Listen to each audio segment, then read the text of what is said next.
Hello, je pas content de te retrouver aujourd'hui. On se retrouve pour une vidéo d'analyse de Opération Renaissance et je vais notamment analyser des petites vidéos de conseils, tout simplement, parce que je n'ai pas eu accès à la vidéo entière. Désolé, je suis un peu en retard là-dessus. Donc je vais vous donner mes conseils par rapport à ça, ce qu'il en ressort. Donc j'ai rien vu, donc je vais vraiment commenter en direct, je n'ai rien préparé. Donc j'espère vraiment que ça vous plaira. Si jamais ça vous plaît, un petit pouce jaune pour soutenir la chaîne et bien entendu à t'abonner sur le petit bouton qui est juste ici. Si jamais tu te demandes pourquoi je suis torse nu, je le rappelle, chez moi il fait 27 degrés, donc c'est pour ça que je suis torse nu pour les gens qui me demandent par message. Donc si jamais tu viens de débarquer et que tu ne me connais pas encore, je m'appelle Thomas Jung, expert en perte de poids et j'ai notamment aidé plus de 7000 femmes à se transformer avec ma méthode mincir sans cardio.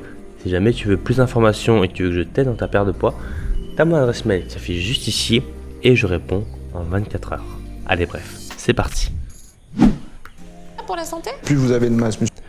Alors du coup, on va analyser la première vidéo. Le sport est-il indispensable pour la perte de poids? On va voir ce qu'il en dit. Plus au repos, vous allez dépenser des calories sans rien faire. Bon, alors l'activité physique, ok, mais alors combien de fois par semaine? Les recommandations officielles sont d'environ 3 fois une. Alors déjà, la première chose, c'est un peu un raccourci de dire que plus on a de masse musculaire, plus on dépense. Alors oui, c'est vrai. Maintenant, la réalité, c'est que 1 kg de masse musculaire maigre, donc uniquement du muscle, ça vous rajoute 55 kcal. D'accord? Sur une dépense moyenne, ce qui est pas énorme. 55 calories, c'est un croc de cookies. Donc quand les gens vous disent oui, ça va accélérer votre métabolisme de dingue, etc., c'est pas vrai. Enfin, c'est vrai et faux dans le sens où pas uniquement 55. Donc 55 c'est très peu, d'accord? Donc ça c'est souvent un amalgame, mais voilà, par rapport à cette petite par semaine. Après, au quotidien, on peut tout à fait augmenter son activité physique en prenant plutôt les escaliers. 3 fois par semaine, ouais, c'est plutôt intéressant. 3-4 fois par semaine, en modifiant les intensités. Donc on peut monter dans les hautes intensités, les moyennes et les lentes. Ce qui permet vraiment d'avoir un spectre assez complet, pour notamment pas trop se fatiguer non plus et tout simplement entraîner son corps à pulser très haut, pulser moyennement et pulser très bas. Et que l'ascenseur. Les gens qui disent je monte l'escalier plutôt que l'ascenseur, ils luttent vraiment contre le surpoids. Exactement. Le problème pour la santé, c'est d'avoir un excès de masse grasse, pas obligatoirement de peser lourd. Mais qu'est-ce qu'on peut dire? Ce qui est vrai, ça, ce qu'il a dit, c'est intéressant. C'est le problème, c'est pas vraiment le poids, hein. Sur la balance, c'est vraiment la masse grasse qu'on a. Et c'est vraiment finalement l'excès de masse grasse qui est mauvais pour la santé. Souvent en termes de body fat, on essaie d'avoir des niveaux, par exemple pour les femmes en dessous de 26% et pour les hommes en dessous de 16%, c'est très bien. Et c'est vraiment quand on commence à aller au-dessus de 28, 30 pour les femmes, ça commence à être problématique. Pareil pour les hommes. Donc pour les hommes, c'est à peu près 18, 20, etc. C'est là où on commence à avoir de la graisse viscérale, donc de la graisse qui se... Il faut savoir que la graisse viscérale, c'est vraiment la graisse qu'on ne touche pas. D'ailleurs, donc quand vous faites ça, par exemple, c'est pas la graisse viscérale que vous touchez, c'est la graisse sous-cutanée. Donc la graisse viscérale, c'est vraiment la pire parce que c'est celle qui va se loger à côté des organes. Donc qui peut empêcher le bon fonctionnement du corps.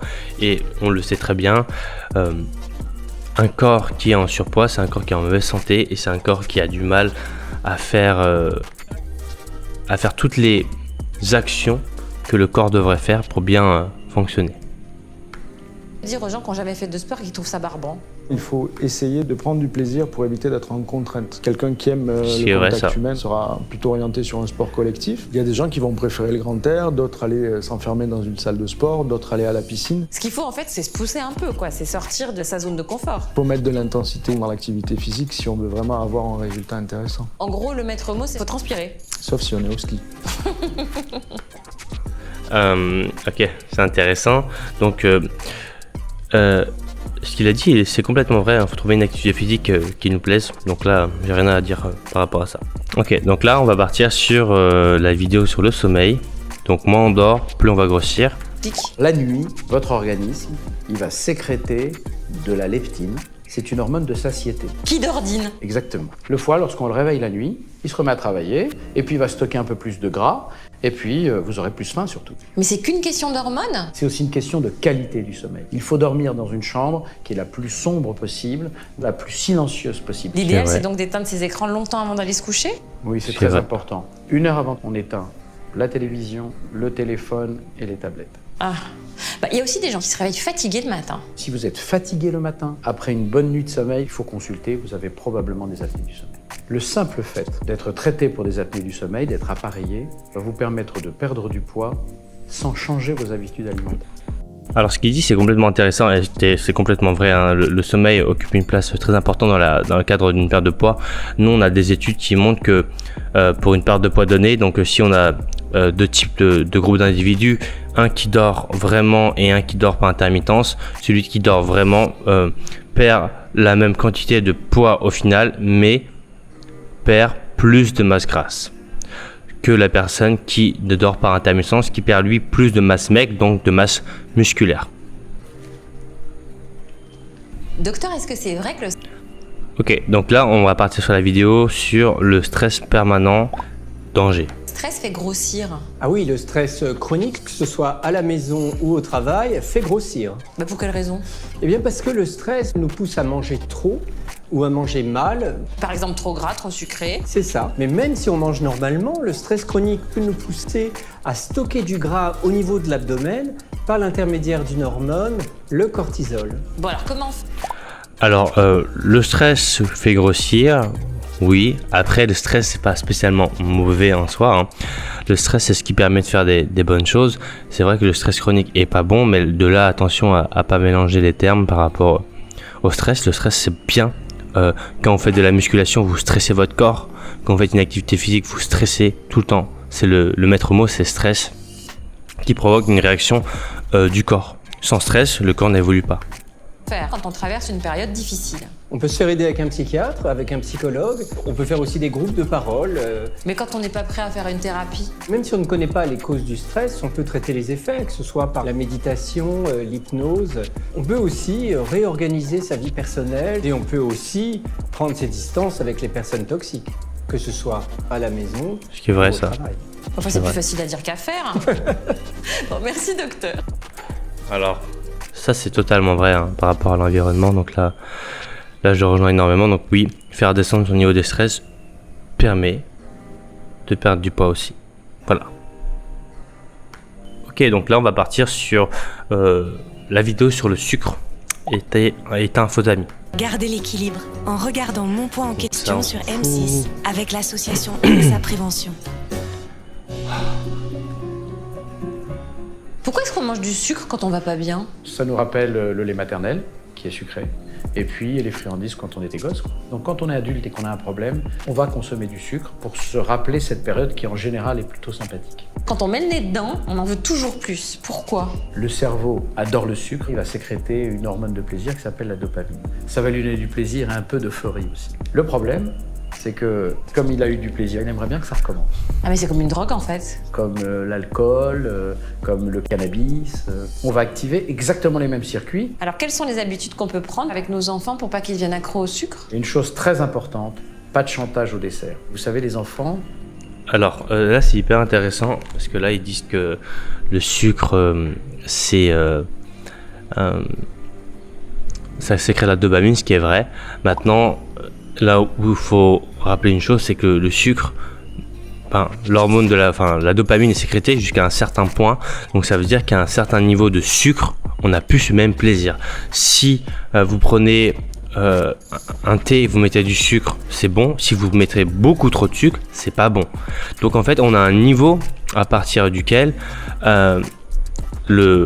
l'hormone du plaisir, la dopamine, a l'effet inverse. Trop de sucre est mauvais. Et là, le corps le ressent et il n'aime pas le goût trop sucré. Ce qu'il aime, c'est le juste milieu entre pas assez et trop sucré. C'est ce juste milieu-là qui fait envie aux personnes. Et ce qui est normal, c'est que d'un point de vue de la survie, les glucides sont une source d'énergie pour faire survivre le corps. Et nous, on est simplement des êtres vivants qui sont là pour survivre. Et quand on a des situations de stress énormes, c'est ces phénomènes-là qui rentrent le plus en jeu. Donc c'est là où on peut observer des gens qui peuvent manger des asticots, des vers de terre, boire de la pisse ou n'importe quoi. Là, quand on en parle, on se dit ouais, je le ferai jamais. Mais en situation de stress intense où la survie en dépend, là, c'est des choses qu'on commence à réfléchir parce qu'on se dit ok, est-ce que je crève bêtement ou est-ce que je mange ce putain d'asticot? Et finalement, quand on n'a pas mangé depuis très longtemps, tout est bon. Tout est bon. Donc comme je dis souvent, le surpoids, c'est un peu une maladie des riches parce que c'est surconsommé. Mais quand on mange pas assez, les brocolis, les choux de Bruxelles, tout est bon. Et vous pouvez faire le test, hein, c'est valable. Dès qu'on leur interdit quelque chose, ils en ont envie. Donc qu'est-ce qu'on fait avec nos enfants quand ils ont eu une bonne note ou qu'ils se sont fait mal aux genoux? Vous leur offrez un tour de manège.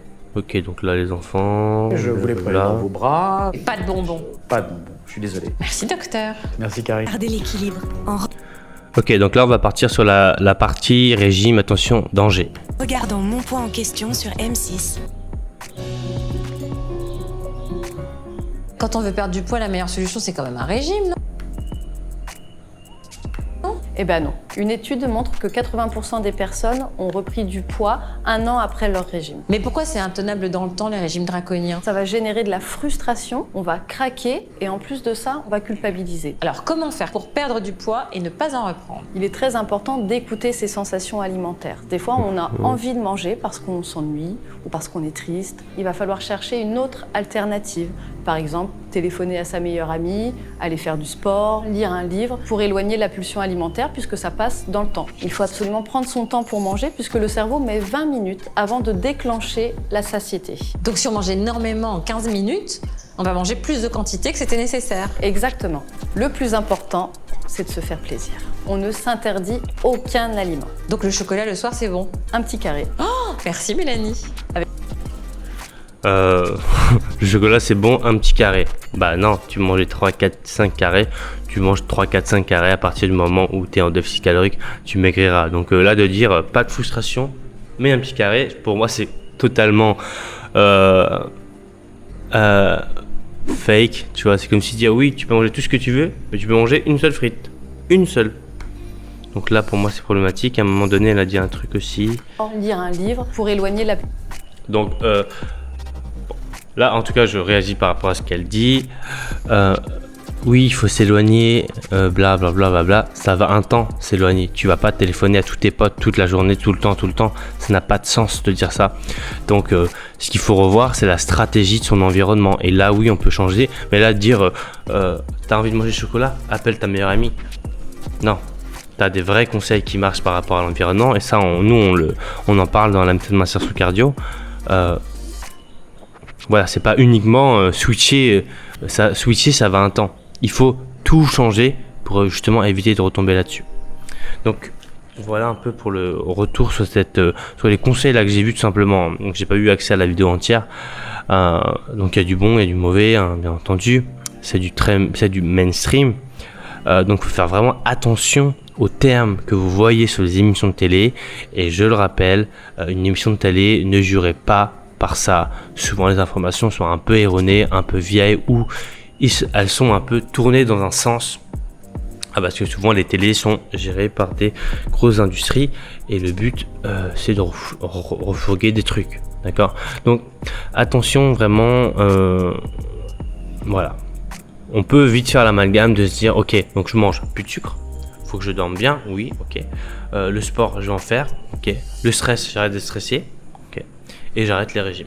Donc, faut faire attention, faut vraiment peser le pour et le contre, faut faire un mix de tout ça, mais il y a du bon, il y a du mauvais. Donc voilà un peu mon avis par rapport à ça. Je n'ai pas vu l'émission, donc je ne pourrais pas me prononcer par rapport à ça. Voilà. Merci d'avoir regardé la vidéo jusqu'à la fin. Un petit pouce jaune qui fait plaisir. Ça fait déjà pas mal de temps qu'on est ensemble. Donc merci en tout cas pour tout le soutien. Voilà, un petit pouce jaune pour le référencement, bien entendu. Je te dis à bientôt. D'ici là, porte-toi bien. Ciao, ciao.